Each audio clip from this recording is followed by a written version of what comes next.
Сәлем қыздар, бүгін сіздерге шоколадный макаронстың жасалу жолын көрсетемін. Ол үшін ең алдымен барлық ингредиенттерімізді дайындап алуымыз керек. Бадам ұнын, қант ұнтағын, какао порошогымызды міндетті түрде сеткадан өткізіп алуымыз керек. Енді бадам ұнына қант ұнтағын салып, және де какао порошогымызды салып, жақсылап араластырып аламыз. Жақсылап араластырып болғаннан кейін үстінен 55 грамм белогымызды салып, осыны жақсылап араластырып паста жасаймыз.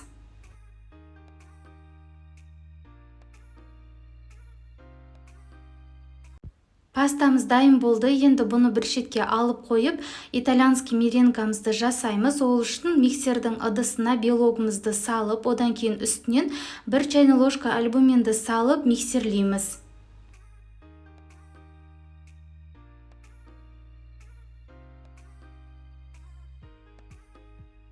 Видеода көрсеткенімізде көпірік болу керек. Примерно 2-2,5 минуттай миксерледім. Көп миксерлеп жіберуге де болмайды. Енді бір шетке алып қойып сиропымызды дайындаймыз. Ыдысымызға су мен қантты салып, отқа қойып, қайнағанша араластырып тұрамыз. Міне сиропымыз қайнап бастады, қантымыз да еріді. Енді әрі қарай астын сәл ғана жай қойып қайнатамыз 118 градусқа дейін. Осындай термометрмен міндетті түрде өлшеңіздер. Примерно 3-4 минуттай қайнатасыздар. Сироп 3 минуттай қайнағаннан кейін мен осылай тексере бастаймын. Қасықпен тарелкаға түсірген кезімізде шарик сияқты түсу керек, одан кейін ол нит сияқты созылу керек. Сол кезде біздің сиропымыз дайын болады. Сіздер бірақ міндетті түрде термометрмен өлшеңіздер. Сиропымыз дайын болғаннан кейін жылдам миксерімізді қосып, үстінен сиропымызды жаймен құя бастаймыз. Венчигіне тигізіп алмай, желательно құйыңыздар. Барлығында құйып болғандан кейін барып, әрі қарай тоқтатпай 6-10 минуттай миксерлейсіздер үлкен жылдамдықта. 30-31 градусқа дейін меренгаларыңыз суы керек. Менде міне 31 градусқа дейін суыды. Мен 7 минуттай миксерледім, одан кейін сразу миксерді өшірдім. Дәл осындай масса болу керек, венчиктен аударылып кетпейтіндей. Енді осыны 3 бөліп пастамыздың үстінен салып араластырамыз видеодағыдай.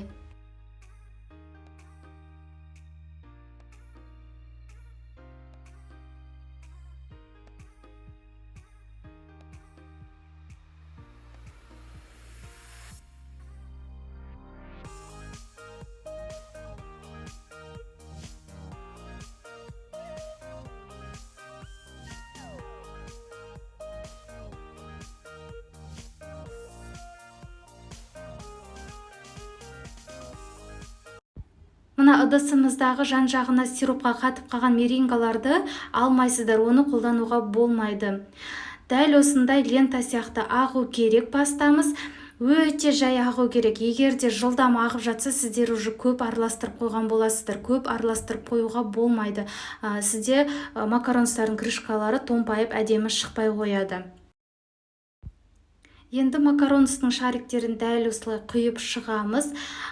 Міндетті түрде антипрекарная бумагаға құйып шығыңыздар. Оны кондитерский магазиннен сатып ала аласыздар. Барлығында құйып болғаннан кейін барып, тура видеодағыдай 3-4 рет қағасыздар. Сол кезде беті теп-тегіс болып шығады. Және де қағып болғаннан кейін бетінде пузыркаларды байқасаңыз, соларды шпажкамен немесе зубочисткамен тегістеп шығасыз. Одан кейін барып бөлме температурасына 30-40 минутқа қойып қоясыздар. Көбірек тұрса тіптен жақсы. Беті жақсылап кебу керек. Жақсы кепсе, сіздердің макаронстарыңыз жақсы болып шығады іштері.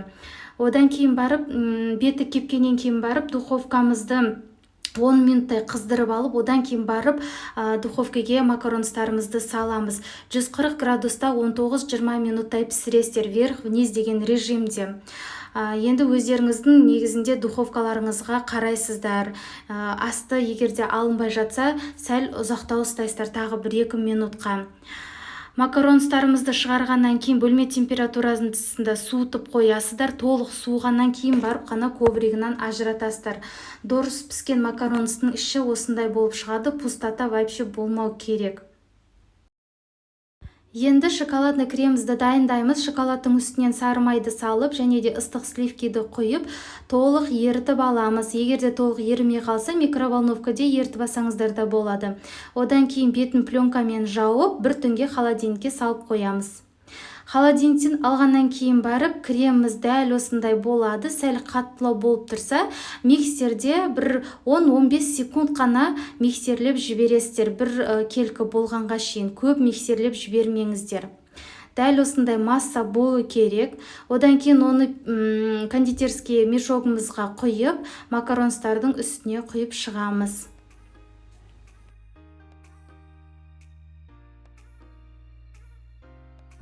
Начинка қоссаңыздар да болады. Начинканың жасалу жолының ссылкасын мен астына қалдырамын.